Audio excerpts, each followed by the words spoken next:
जय हिंद विद्यार्थियों। आज हम जॉर्ज पंचम की नाक पाठ के प्रश्न उत्तर बहुत सरल भाषा में समझेंगे और इसके आप नोट्स भी बना लीजिएगा और इसे मैं समझा देती हूँ ताकि आप किसी भी तरह के प्रश्न का उत्तर बोर्ड परीक्षा में आसानी से लिख पाएँ। तो आइए देखते हैं जॉर्ज पंचम की नाक के प्रश्नोत्तर। तो आइए देखते हैं जॉर्ज पंचम की नाक का पहला प्रश्न। सरकारी तंत्र में जॉर्ज पंचम की नाक लगाने को लेकर जो चिंता या बदहवासी दिखाई देती है वह उसकी किस मानसिकता को दर्शाती है? उत्तर देखिए कि सरकारी तंत्र में जॉर्ज पंचम की नाक लगाने को लेकर जो चिंता और बदहवासी दिखाई देती है उससे उनकी गुलाम मानसिकता का बोध होता है। इससे ये पता चलता है कि वे आज़ाद होकर भी अंग्रेज़ों के गुलाम हैं। उन्हें अपने उस अतिथि की नाक बहुत मूल्यवान प्रतीत होती है जिसने भारत को गुलाम बनाया और अपमानित किया। वे नहीं चाहते कि वे जॉर्ज पंचम जैसे लोगों के कारनामों को उजागर करके अपनी नाराज़गी प्रकट करें। वे उन्हें अब भी सम्मान देकर अपनी गुलामी पर मुहर लगाए रखना चाहते हैं। इस पाठ में अतिथि देवो भव की परंपरा पर भी प्रश्न चिन्ह लगाया गया है। लेखक कहना चाहता है कि अतिथि का सम्मान करना ठीक है, किंतु वह अपने सम्मान की कीमत पर बिल्कुल नहीं होना चाहिए। है कि रानी एलिजाबेथ के दर्जी की परेशानी का क्या कारण था? उसकी परेशानी को आप किस तरह से तर्क संगत ठहराएंगे? तो उत्तर देखिए कि रानी एलिजाबेथ के दर्जी की परेशानी ये थी कि रानी भारत, पाकिस्तान और नेपाल के शाही दौरे पर कौन सी वेशभूषा धारण करेंगी। उसे पता लगता था कि रानी की आन बान शान भी बनी रहनी चाहिए और उसकी वेशभूषा विभिन्न देशों के अनुकूल भी होनी चाहिए। मतलब वो जिस देश में जाएंगी उसी के अनुकूल वो वेशभूषा धारण करेंगी। तो दर्जी की परेशानी जायज़ थी। प्रश्न इस तरह दर्जी को उसकी जो चिंता थी वो विचारणीय है। प्रशंसा की कामना हर व्यक्ति को होती है और उसका सोचना था कि जितना अच्छा वेश होगा उतनी ही उसकी ख्याति होगी। इस तरह उसकी चिंता जायज़ थी। तो तीसरा प्रश्न देखते हैं और देखते ही देखते नई दिल्ली का कायापलट होने लगा। नई दिल्ली के कायापलट करने के लिए क्या क्या प्रयत्न किए गए होंगे? अब उत्तर देखिए कि नई दिल्ली के कायापलट के लिए सबसे पहले गंदगी के ढेरों को हटाया गया होगा।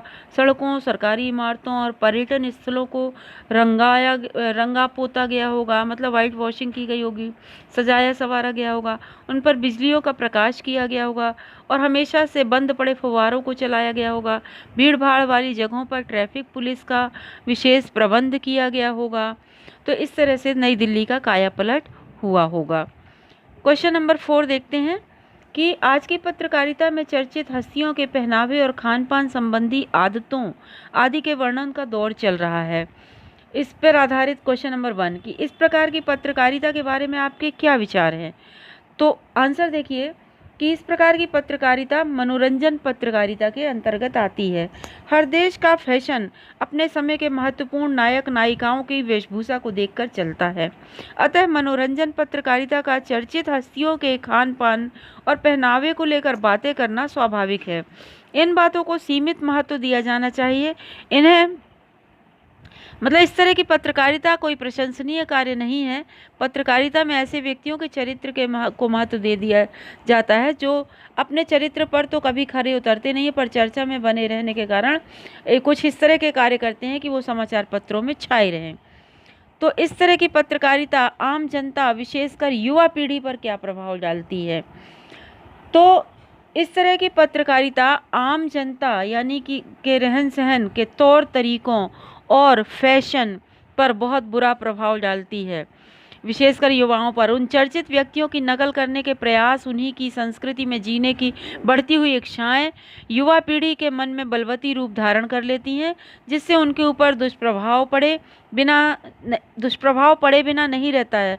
आने सामाजिक व्यवहार और लक्ष्य को भूलकर वो व्यर्थ की सजावट में और फैशन में धन खर्च करते रहते। क्वेश्चन नंबर 5 है कि जॉर्ज पंचम की लाट की नाक को पुनः लगाने के लिए मूर्तिकार ने क्या क्या प्रयत्न किए? तो जॉर्ज पंचम की लाट की नाक को लगाने के लिए मूर्तिकार ने अनेक प्रयत्न किए। उसने सबसे पहले उस पत्थर को खोजने का प्रयत्न किया जिससे वो मूर्ति बनी थी। इसके लिए पहले उसने सरकारी फाइलें ढूंढवाई, फिर भारत के सभी पहाड़ी और पत्थर की खदानों का दौरा किया, फिर भारत के सभी महापुरुषों की मूर्तियों का निरीक्षण करने के लिए पूरे देश का दौरा किया। अंत में जीवित व्यक्ति की नाक काटकर जॉर्ज पंचम की मूर्ति पर लगा दी गई। तो ये आगे के प्रश्नोत्तर अब हम अगले वीडियो में देखेंगे। उम्मीद है आपको ये प्रश्नोत्तर समझ में आए होंगे। थैंक यू, धन्यवाद। जय हिंद विद्यार्थियों।